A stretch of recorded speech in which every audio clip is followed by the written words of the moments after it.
ओ नमस्कार दोस्तों, नमो बुद्धाय, जय भीम।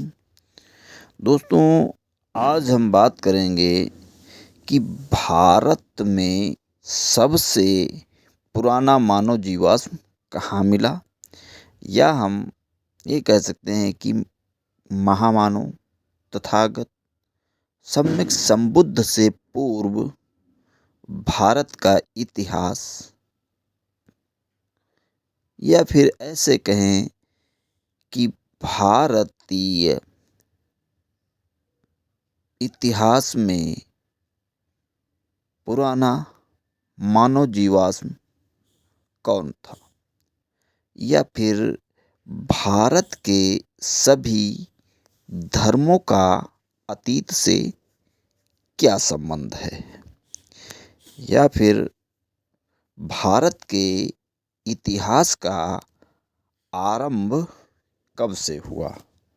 तो आज हम इन्हीं सभी के बारे में जानते हैं।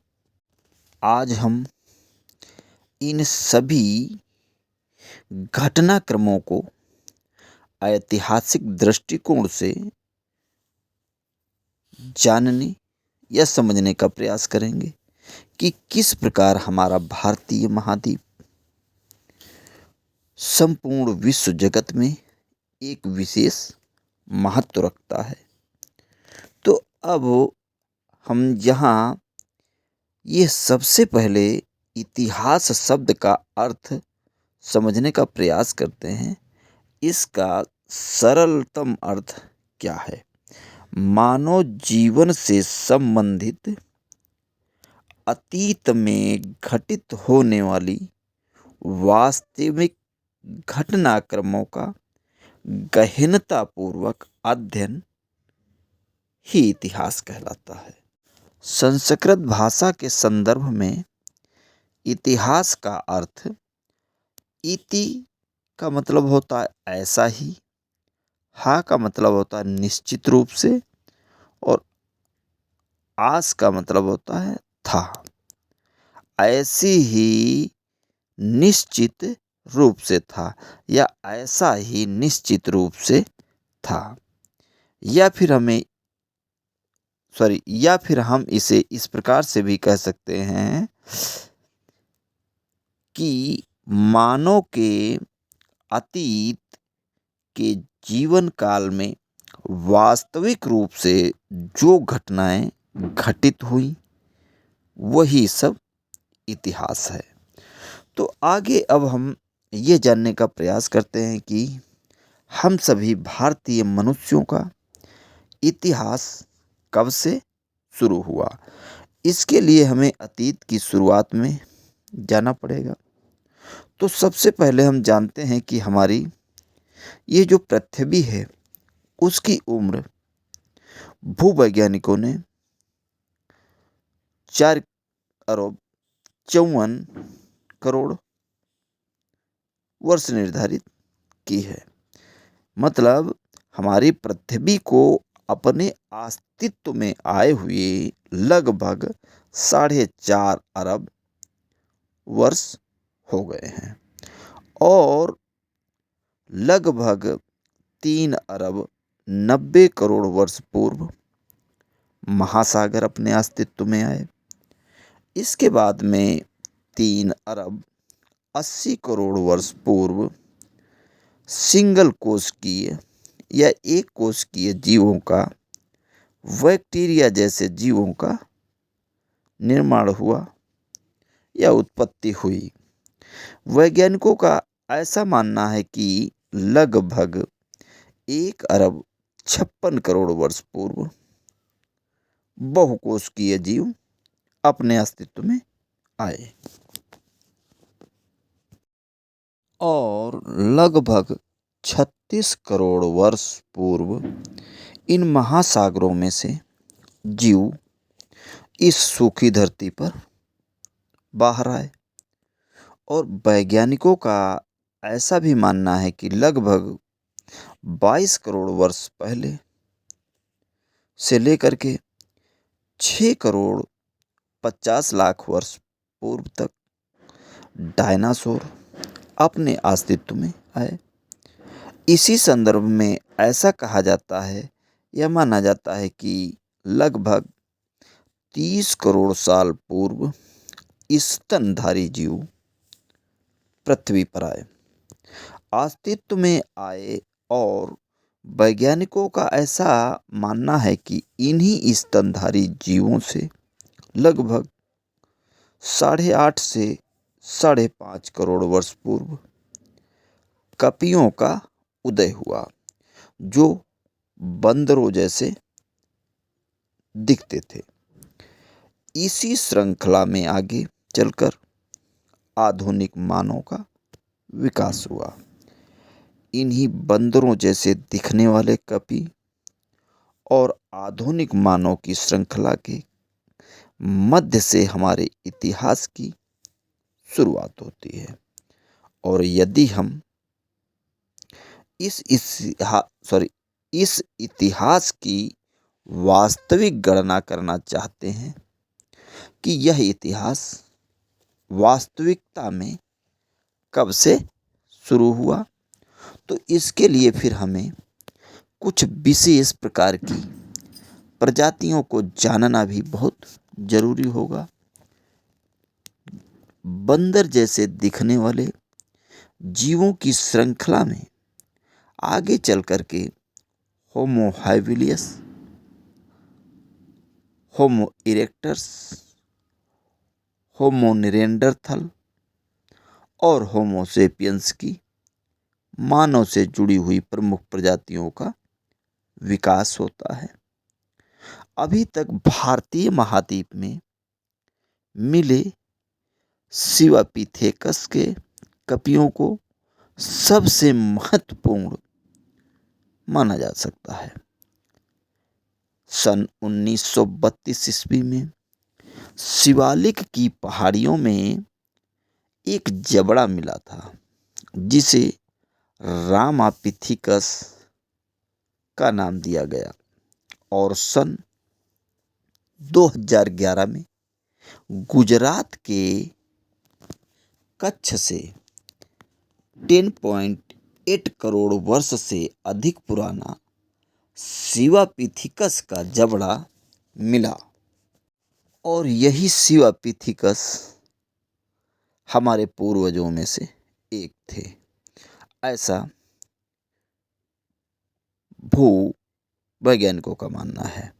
जो भारत में मिले, जो दिखने में आज के वर्तमान में चिंपैंजी और ऑरेंज उटान के जैसे दिखते थे, और जब हम विश्व इतिहास की बात करते हैं तो उसमें होमो इरेक्टस से आज से लगभग 20 लाख वर्ष पूर्व अपने अस्तित्व में आए थे, और होमो निएंडरथल आज से लगभग 8 लाख वर्ष पूर्व अपने अस्तित्व में आए।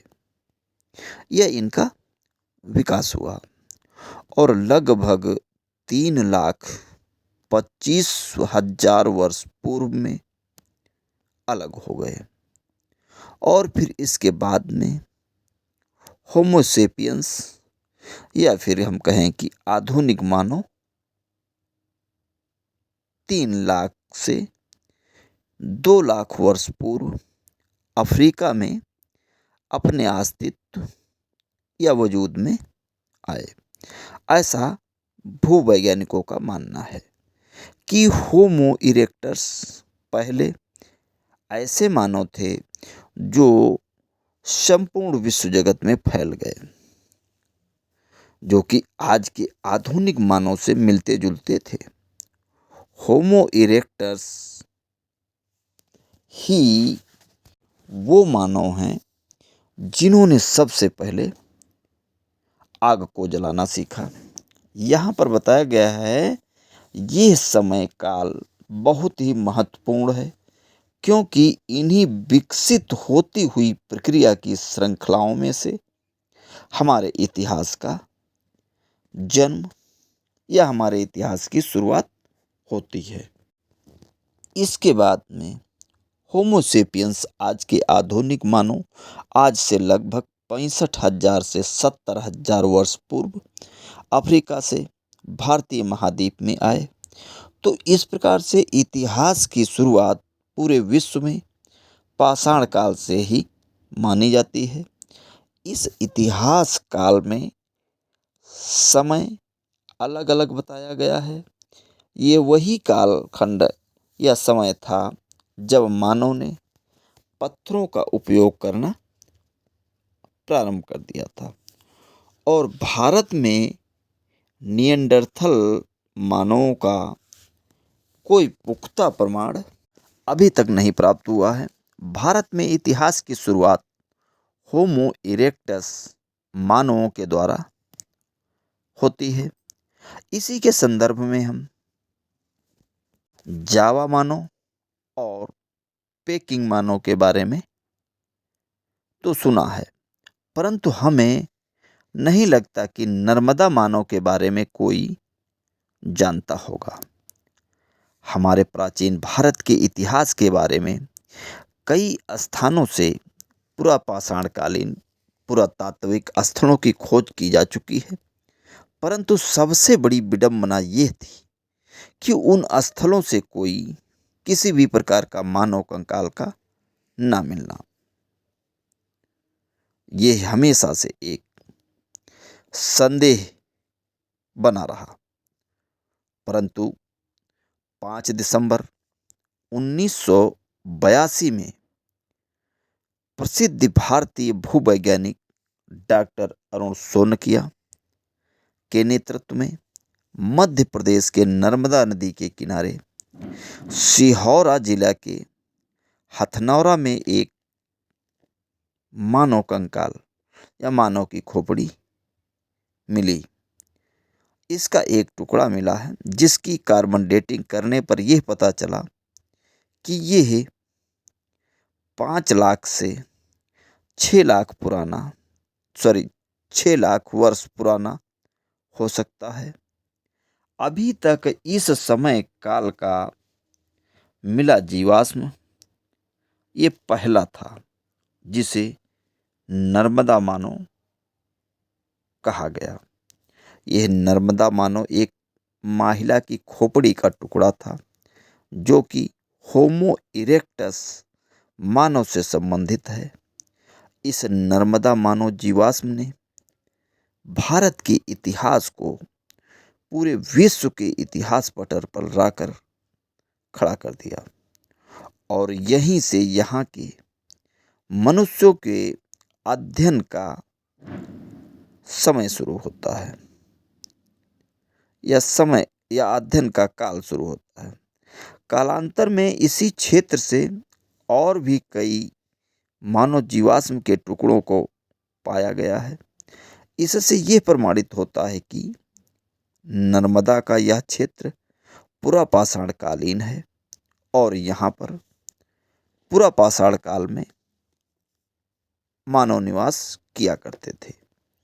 यहाँ पर भारत के संदर्भ में देखा जाए तो कई इतिहासकारों का यह भी मानना है कि पुरापाषाण काल की शुरुआत 8 लाख वर्ष से लेकर 10 लाख वर्ष पूर्व भारत में हो चुकी थी। इतिहासकार इतिहास को मुख्यतः 3 भागों में विभक्त करते हैं। पहला है पाषाण युग, दूसरा है कांस्य युग और तीसरा है लौह युग। इतिहासकार मानते हैं कि पाषाण युग में मानव ने पत्थरों का उपयोग औजारों और आग जलाने के रूप में किया और कांस्य युग में कांसे के धातु औजारों के रूप में शुरू किया और लौह युग में लोहे का आविष्कार हुआ जिसके फलस्वरूप या जिसके बाद में मानव जीवन में परिवर्तन आया। पाषाण काल को इतिहासकार पुनः 3 भागों में विभक्त करते हैं। पहला पुरापाषाण काल और दूसरा मध्यपाषाण काल और तीसरा है नवपाषाण काल। पुरापाषाण काल 6 लाख से लेकर के 1.5 लाख वर्ष तक रहा और मध्य पाषाण काल 1,65,000 वर्ष से लेकर 31,000 वर्ष तक रहा, ऐसा माना जाता है। और उच्च पुरापाषाण काल 40,000 वर्ष से लेकर के 12,000 वर्ष पूर्व तक रहा। इस तरह की भूवैज्ञानिकों की मान्यता है। भारत के संदर्भ में इतिहासकारों का ऐसा मानना है कि निम्न पुरापाषाण काल की शुरुआत 6 लाख वर्ष पूर्व से 1.5 लाख वर्ष पूर्व हो चुकी थी, परंतु कुछ इतिहासकार इसे 8 लाख से 10 लाख वर्ष पूर्व मानते हैं। परंतु मध्य पुरापाषाण काल की शुरुआत भारत में 1,65,000 वर्ष से 31,000 वर्ष पूर्व तक मानते हैं। और उच्च पुरापाषाण काल भारत में 40,000 वर्ष से लेकर 12,000 वर्ष पूर्व तक मानी जाती है। यहाँ पर हमें एक दूसरे काल में कुछ वर्षों की ओवरलैपिंग देखने को मिलती है। इससे यह स्पष्ट होता है या पता चलता है कि कुछ विशेष जगहों पर एक पुरापाषाण काल के साथ में दूसरे पुरापाषाण काल की भी विशेषताएं अमल में आ चुकी थी। इसी कारण यह ओवरलैपिंग हमें देखने को मिलती है। ये सभी आंकड़े भारतीय महाद्वीप के संदर्भ में हैं। आगे अब हम पुरापाषाणकालीन स्थल राजस्थान के जिला नागौर में डिडवाना नामक स्थल, जो कि एक महत्वपूर्ण पुरातात्विक स्थल है, उसके बारे में अब आगे अगले एपिसोड में जानेंगे। तब तक के लिए धन्यवाद।